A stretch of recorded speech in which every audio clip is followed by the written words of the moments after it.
இன்றைக்கான வீடியோவில் நம்ம எதை பற்றி பார்க்க போகிறோம்னா ரொம்ப ஒரு முக்கியமான இன்ஃபர்மேஷனை பற்றி தான் பார்க்க போகிறோம். இதை எனக்கு தெரிஞ்ச வரைக்கும் தமிழில் இன்னும் யாரும் போடலைன்னு நினைக்கிறேன். அப்படி என்ன ஒரு முக்கியமான இன்ஃபர்மேஷன் கேட்டிங்கன்னா, first season first Ashura meeting அப்போ நம்ம நெசுக்கோவையும் டாஞ்சிரோவையும் கட்டி போட்டு தூக்கிட்டு வந்திருப்பாங்க.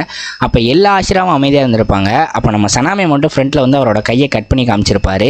அது ஏன்னு உங்களுக்கு தெரியுமா? இதுக்கான ரீசன் ஒரு சில பேர் சொல்லுவாங்க, ப்ரோ அவருக்கு டீமன்ஸ்னாலே பிடிக்காது, அவர் ரொம்ப கோவக்காரரு, அதோட அவர் குடும்பத்தை கொண்டதே டீமன்ஸ் தான், நெசுக்கோவும் ஒரு டீமனால் அவரை கொல்லணும்னு நினச்சிருப்பாரு, அதனால தான் ப்ரோ அவர் ஃபஸ்ட்டு வந்து கையை கட் பண்ணி காமிச்சிருப்பாருன்னு ஒரு சில பேர் சொல்லுவாங்க. ஆமாம், அதுவும் ஒரு ரீசன் தான். ஆனால் அதை தாண்டி முக்கியமான ரீசன் ஒன்று இருக்குது.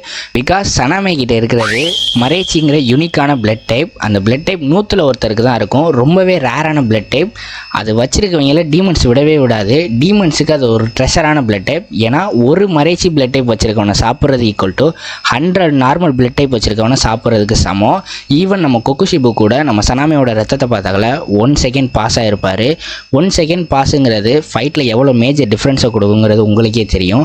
அதனால தான் நெசுக்கோட்ட போயிட்டு நம்ம சனாமே கையை கட் பண்ணி காமிச்சிருப்பாரு. ஏன்னா எந்த ஒரு டீமனாக இருந்தாலும் அந்த பிளட் டைப்பை பார்த்தா எக்ஸைட்மெண்ட் ஆயிரும்.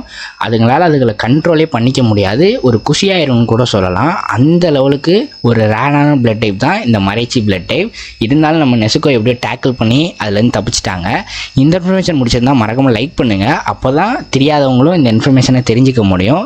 அது மட்டும் இல்லாமல் சப்ஸ்கிரைப் பண்ணிவிட்டு உங்கள் டீமன் ஸ்லேயர் பார்க்குற ஃப்ரெண்டுக்கிட்ட போயிட்டு ஏன் சனாமே போயிட்டு நெசுக்கோட்ட கையை கட் பண்ணி காமிச்சாருன்னு கேளுங்க. அவங்க என்ன ஆன்சர் சொல்கிறாங்கன்றதையும் மறக்காமல் வந்து கமெண்ட்டில் தட்டி விட்டுட்டு போங்க. தேங்க்யூ.